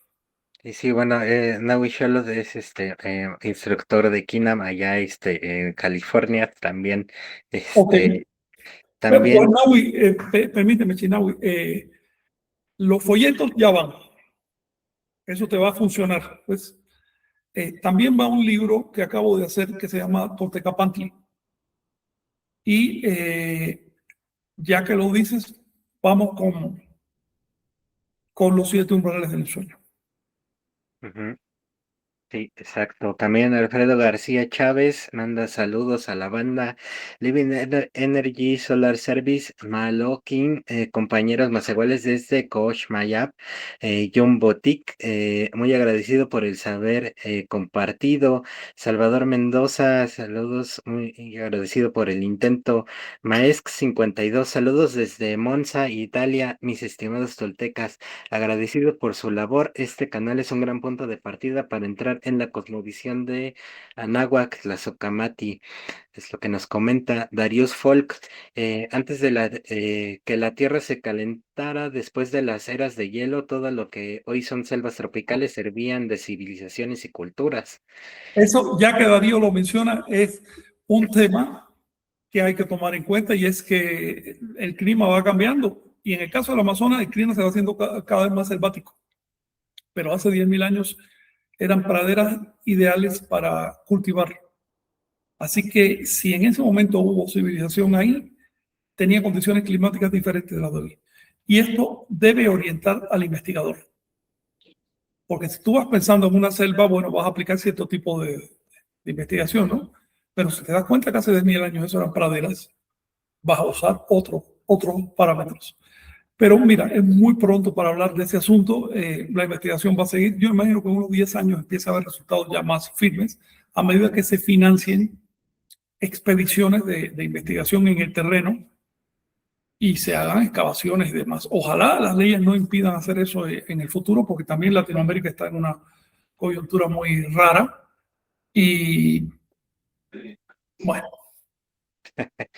Exacto, también Living Energy, o el culto del jaguar Balam pudiera haber venido del Amazonas hasta los Olmecas, justo así este comentario donde te y lo mira, presento. Balama y también es decir, Jaguar hay en México también, ¿no? Hasta en el norte han subido los jaguares, y por supuesto en toda Sudamérica. Pero la presencia del jaguar en el arte de Perú y México, sobre todo en la zona maya, es tan fuerte que da a entender que ese motivo cultural surgió en un lugar donde el jaguar era básico. Y eso es la selva amazónica, donde es el animal que te depreda, ¿no? Acá es una rareza encontrar un jaguar, pero en el Amazonas todavía sigue siendo abundante. Pero no es solo el jaguar, sino también un montón de elementos que van alrededor del jaguar, que son animales o plantas del Amazonas. Entonces, repito que esto es muy especulativo, pero lo que sí se ha definido ya es que hace unos 4.000 años hubo tanto en México como en la zona del Perú una religión, por decirle así, una cosmovisión o un simbolismo que se basaba en una figura en particular. A ver si un día hablamos de eso. Esta figura tiene una forma humanoide, pero tiene cara o boca por lo menos de jaguar, pero también tiene atributos de ave y de serpiente. Es como una mezcla de cosas. Porque otra cosa que tenemos que decirles es que estos 4 rumbos de los tonales, estos 4 elementos, también son 4 animales simbólicos. Es un animal que nada, un animal que se arrastra y cosas así.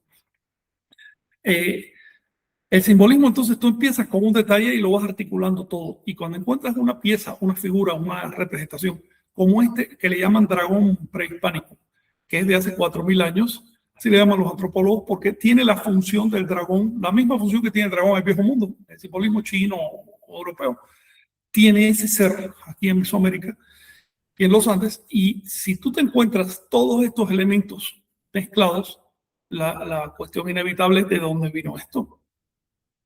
Esto no surgió en una montaña, esto surgió en una selva. Entonces, es posible que esa primera civilización no solo haya creado la arquitectura, que si las chinampas y demás, sino la ideología, la religión. Sí, Chinagüe, adelante. Y bueno, también saludos a Isabel Noemí, que está en desde Argentina. Salvador Mendoza, en Michoacán, acaban de dejarnos ver una estela de 400 años de antigüedad. Luis Miguel Quijano Landa, presente, hermanos Soltecas. Acutde también manda saludos. A Federico Quintela, saludos compañeros desde Montevideo, Uruguay. Qué pena que los invasores hayan tenido esa voracidad de lo que nos hubiéramos ahorrado en sufrimiento, es lo que nos comenta. Neutrón Cabo, también manda saludos. También Luis Miguel Quijano, gracias por tocar el tema del temazcal. ¿Cómo se llama el libro del temazcal? Pues es el ritual de los backups. Lo encuentras en iglesiamaya.com. Sí, a ver, el libro maya que menciona tanto el temazcal un montón de veces es el ritual de los backups. Y como dice Jonathan, en la iglesiamaya.com es la página donde está eso. Pero si te refieres al libro que publicó la Universidad de Chapingo, la verdad es que no me acuerdo cómo se llama, lo he tenido varias veces y no recuerdo cómo se llama, pero es un libro bastante conocido, lo puedes buscar así, Universidad de Chapingo, Temazcal, y enseguida aparece ese libro bien conocido. Disculpa que te haya interrumpido, John, pero creo que él está preguntando sobre el libro que explica cómo construir temazcales y eso, ¿no? Sí, bueno, cualquiera de los dos. Sí, Sí, pero claro. sí, es que sí había escrito aquí el ritual ¿de qué? El ritual Ah, de ya, ya, ya, ya, ya. Pero está Gracias. bien también el otro, Sí, le hago énfasis a ese otro libro porque fue un gran trabajo que se hizo ya hace como 20 años y que vale la pena difundirlo. A mí me gustan los de Macalé. Respecto al ritual de los backups, es un libro tan complejo que más vale que un día lo tratemos por aquí, aunque sea un poquito por arriba, para quienes quieran leerlo, que vayan ya con algunos elementos, ¿no? Si me está escribiendo, está saludando David, que dice que está tratando de entrar, pero no puede, quiere saludar.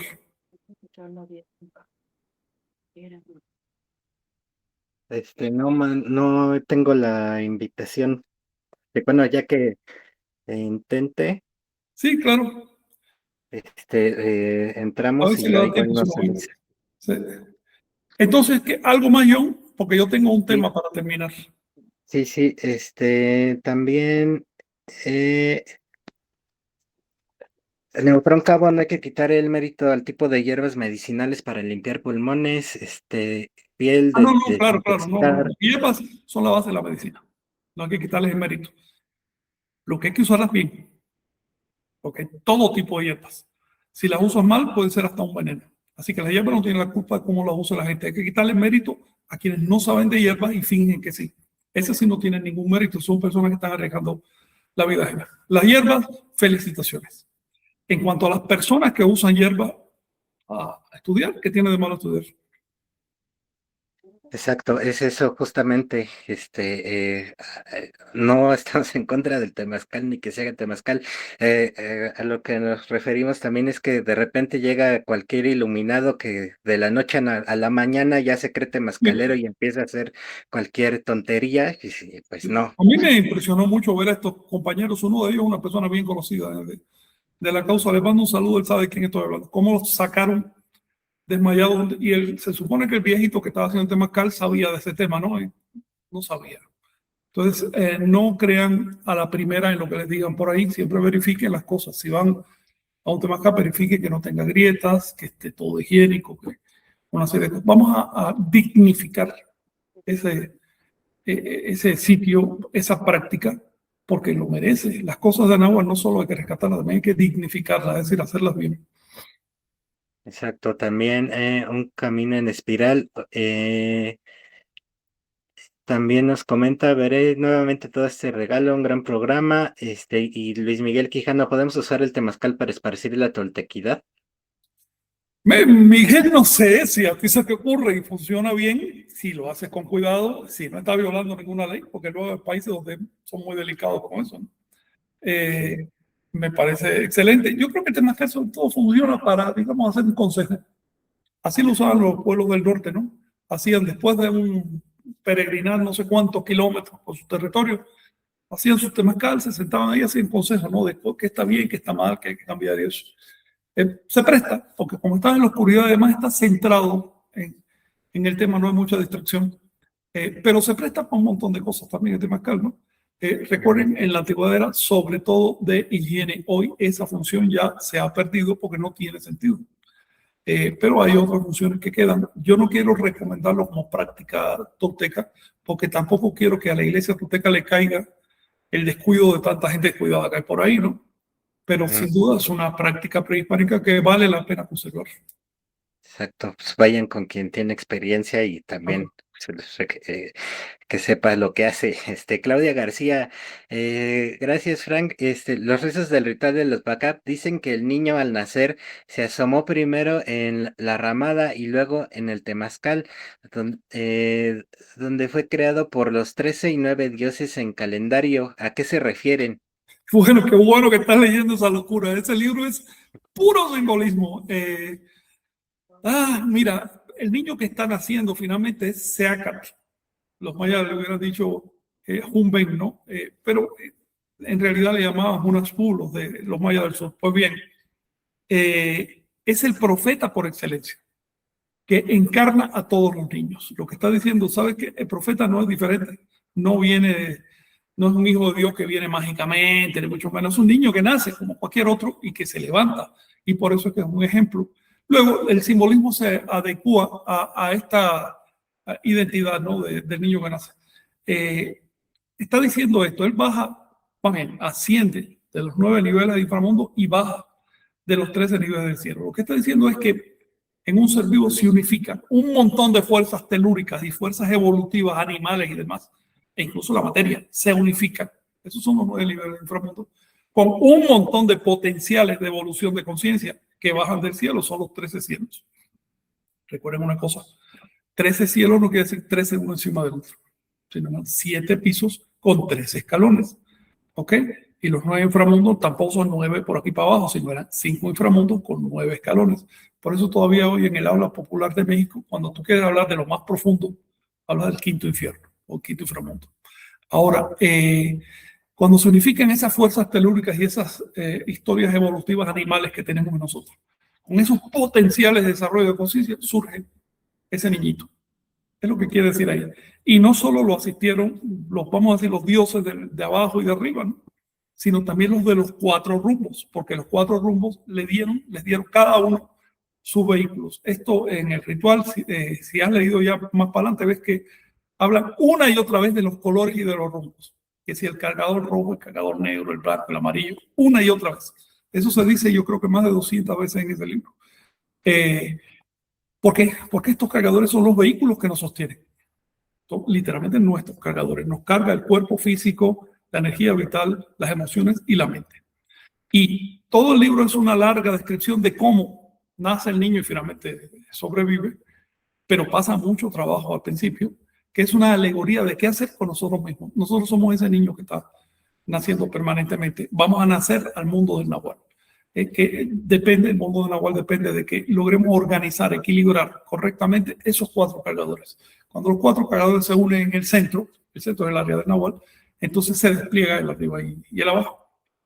En fin, el libro es maravilloso. Es para mí el mejor pedazo de literatura que ha quedado del México antiguo. Eh, Horrorosamente traducido hasta ahora, no te puedes imaginar. Terriblemente traducido, con un descuido que impidió que yo conociera ese libro desde hace décadas, sé de su existencia hace toda la vida, y nunca lo había leído porque pensé, estas son cosas terribles, ¿no? Tonterías, recetas de cocina, cosas así. Hasta que un día me dio por abrir, déjame leer directamente en maya, no la traducción, y vi que era otra cosa. Y me pregunto cuántas cosas más están esperando en Anáhuac, que vayamos a descubrirlas, ¿no? Y por eso insisto en que no se obstaculice el trabajo del investigador. Exacto. Y bueno, pues regresamos, ¿no? Justo al inicio del programa, hablando de estos simbolismos del viento, del aire, del fuego, y pues, aparecen ahí, cómo se puede verificar, ¿no? Sí, distintas cosas, y cómo es la cosmovisión, ¿no? Que se puede, se va mezclando todo. También, Clau, nos comenta si podría copiar por aquí el código, pero bueno, después, lo mando directo. En la grabación ya nos confirmó Federico Quintela que se puede escanear el código. También Nahui Sholot escaneó el código para escuchar el sonido de este silbato. También te lo mando, pero eh, a los que están viendo el programa pueden darle pausa en la grabación.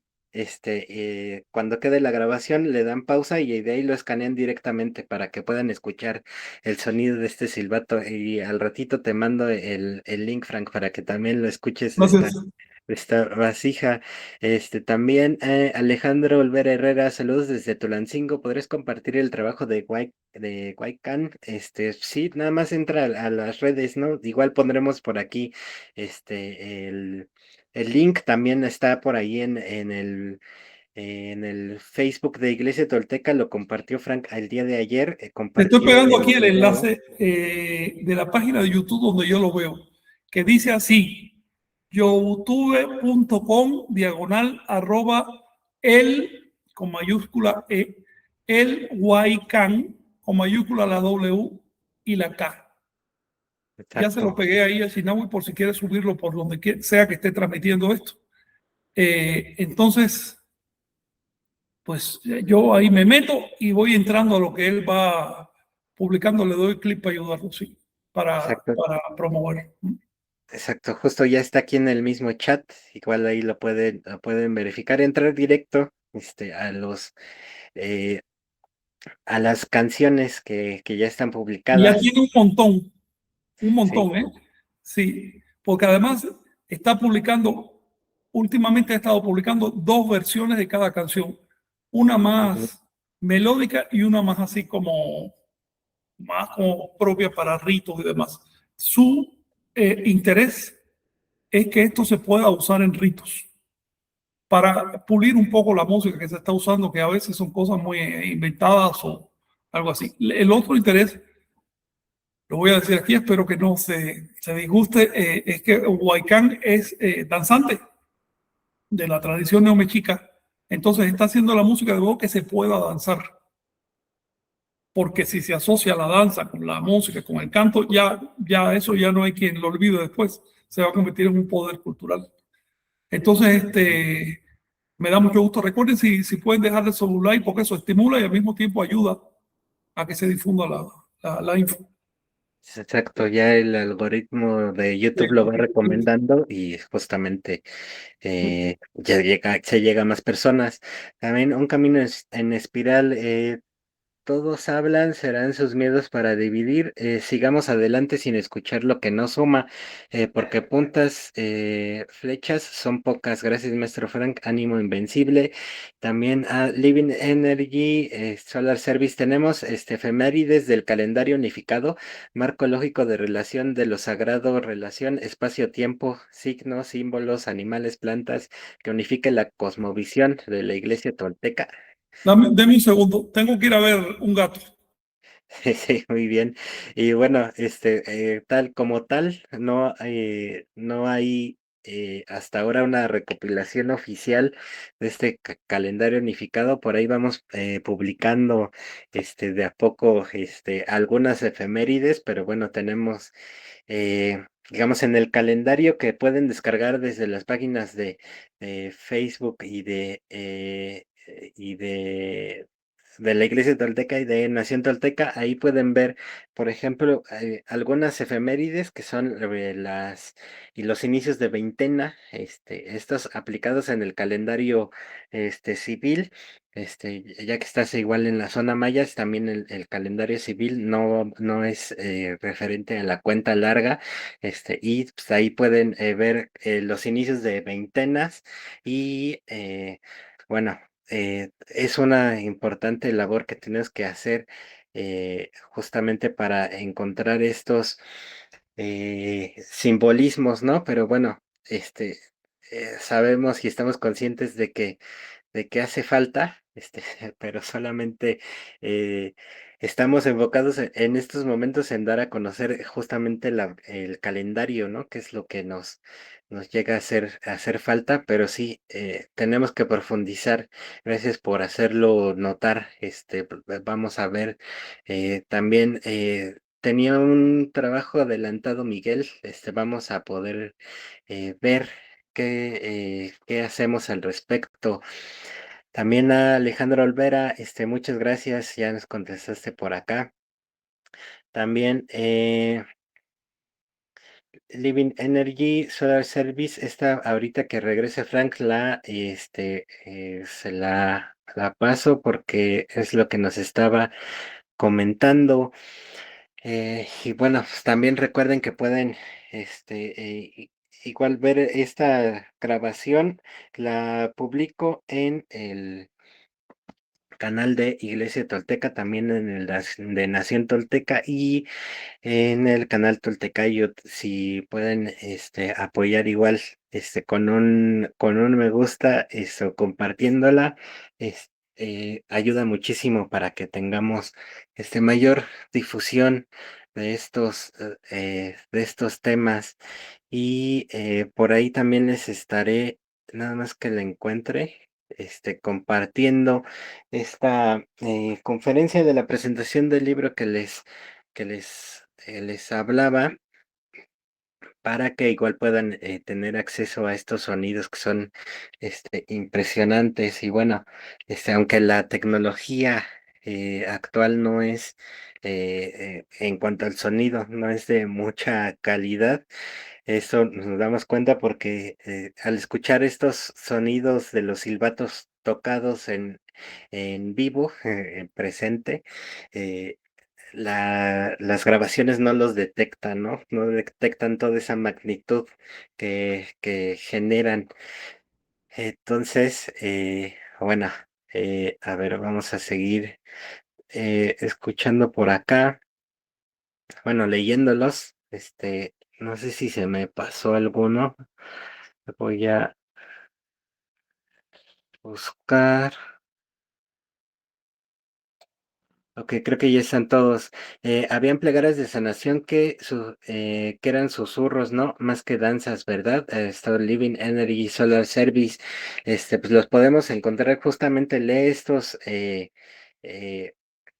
este ritual de los backups, danzas como tal registradas, pues no había, digamos, indicaciones no vamos a encontrar. Es como en la parte de Kinam. Lo que encontramos son las posturas ya finales. Obviamente se ven en las piezas estos movimientos o la intención de movimiento, ¿no? Esto ya con el arte y la sutileza que se le da a las figuras, se puede detectar justamente hacia dónde va, pero pues lamentablemente no había videos, bueno, formas de grabar videos, y solamente podemos darnos cuenta de hacia dónde va o hacia dónde viene. Es como una especie de fotografía, lo que ha quedado. Es tal como hicieron en la danza hindú, ¿no? También hicieron un rescate de las pinturas, y pues lo actual, se basa justamente en eso, porque bueno, eh, no quedaron estas descripciones como tal de cómo llegar de un paso a otro, eh, y por eso nos quedamos nos quedamos con estas interpretaciones, ¿no? Pero bueno, también pues, el cuerpo humano pues, es uno mismo en todos lados y hay que, digamos, aplicar esa otra parte, ¿no? Ya de experimentación. eh, una cosa es el estudio, como ya lo veíamos, pero la otra es la práctica. Pues hay que tener justamente un equilibrio como en Temazcal también nos decía, ¿no? Frank. Y bueno, recordando también esa parte del Temazcal, eh, pues, hay citas donde nos dicen que, por ejemplo, los hombres no entraban mucho al Temazcal, ¿no? Porque era más de esta de esencia femenina y ahora se me hace absurdo, ¿no? El poder ver cómo estos temazcales guerreros que tienen que ser muy, muy fuertes y pues, ya terminan hasta inconscientes de tanto calor que queda por ahí. Pero bueno, ya que estás por ahí, Frank, Ya que lo dices, si me permite una observación. Lo que sí. dicen las crónicas con toda claridad es que a los guerreros no iban a Temazcal. No había temazcales guerreros. Los temazcales eran para la vida urbana. Los guerreros no entraban ahí mientras estaban en función guerrera. Ya después que iban a su casa, normal. Pero esto de temazcal guerrero es una reutilización de un tema antiguo sin entender muy bien de qué se trata. No hay temazcales guerreros. Así que si te piden que te sacrifiques físicamente para hacer un temazcal o para cualquier otra cosa, no están entendiendo para nada la tolteca. Yo un día quisiera hablar aquí también de una serie de prácticas que están circulando ahora que incluyen el torturar el cuerpo físico o pasar mucha sed, con mucha hambre y demás. En la actualidad, la gente piensa que mientras más extremen las condiciones, más mérito van a adquirir. Eso están alimentando el ego. Si tú haces una práctica espiritual por lo que vas a adquirir, solo sirves al ego. Las prácticas espirituales no son para adquirir cosas, son para ofrendar nuestro apoyo a los demás. Y torturar al mundo, torturar al cuerpo, no tiene nada que ver con el camino tolteca. Algún día me gustaría hablar de eso, ¿no? Porque sí se ha puesto de moda. Ya sabes que los pueblos piensan que si las cosas se hacen de manera extravagante, exagerada, plumas cada vez más largas, cada vez más esfuerzo, más caliente el temazcal, más hambre, más sed, hay gente que se engancha del pellejo. Entonces, Ujú, dolor, van a adquirir algún tipo de mérito. ujú. Sí, me Eso hizo, destruye la cultura. ¿Ok? Si quieren ujú, defender al agua, tengan un punto de vista equilibrado del mundo. ¿Sí? me hizo recordar esa parte donde Seacatl les indica, ¿no? Que justamente ya no es necesario y rompe sus espinas Claro, no hay de que pincharse sacrificio. ni mucho menos. Ajá. O sea, que no hace falta hacer todo Sí. este tipo de... Conozco varias personas que están en este tipo de prácticas. La característica común es que no saben una palabra en agua, no pueden traducir una página, no han leído un libro. Se sienten muy especiales porque torturan un mono. Eso no es el camino tolteca. El camino tolteca es cultivarse para servir a los demás. Si no, el que no quiera hacerlo, bueno, no malogres, no uses mal las palabras. Si no estás siguiendo la tradición anahuaca, no te digas anahuaca, diga, no, esta tradición me la inventé yo, se la inventó el abuelo fulano, ¿no? La tradición anahuaca quedó claramente sentada en la fuente de anahuaca, solo tienes que estudiarla. Exacto. Y bueno, pues no sé si tengas ya algo para cerrar, porque ya Sí se nos quisiera acabó el cerrar tiempo. después de este incidente con una gata que anda correteando por allá afuera.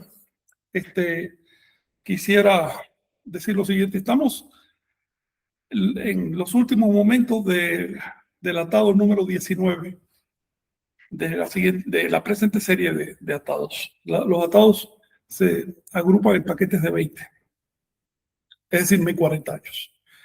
Y estamos en el número 19, que también es el último paquete de atados del presente sol, que es el último sol de la rueda del sol. Es decir, han coincidido una serie de cierres de ciclos bien interesantes. Se está acabando el sol, el quinto sol, con lo que se está sellando la rueda de los 5 soles para que reinicie, ¿no? La rueda de los soles, ustedes saben que cada sol está orientado a un rumbo y el centro. Hay sol de agua, de tierra, de fuego, de aire y de movimiento. Con lo cual, adelanto que no hay este sol. después de terminado el quinto sol, viene otra vez la rueda por completo. Este, esta rueda, su último paquete de atados, comenzó hace 1000 años. Ahora en noviembre de este año sellamos el atado 19 y se abre el atado número 20, que es el último, que se va a extender desde noviembre del 26 hasta noviembre del 78, del 2078. Por lo tanto, el siguiente atado va a ser un momento el momento en que realmente estas cosas que estamos intentando ahora se van a extinguir o van a crecer. El momento en que sobrevive la nagua o se acaba para siempre. Por lo tanto, los aniversarios que estamos celebrando ahora, en esta época, son los últimos del atado, ya no se van a repetir. Queremos hacer una ceremonia específica ahora el 18 de octubre y después otra el 19 de noviembre, que es la que corresponde al cierre de atado. Los quiero invitar a esas ceremonias. Van a tener su parte virtual y también quiero sugerirles que tengan en cuenta eso, que se están cerrando ciclos y que por lo tanto es un momento de recapitular lo hecho y de hacer proyectos, trazar planes para el futuro. Eso quería decirles. Muy bien, pues entonces con eso cerramos, y pues nos encontraremos la próxima semana en el Nick and Nash, y bueno, pues agradecerte, Frank, por todo lo que nos compartes y pues agradecerles a todos los que han estado aquí con nosotros y los que van a ver el video después, pues, seguimos en contacto. Cómo no, nos vemos. Gracias.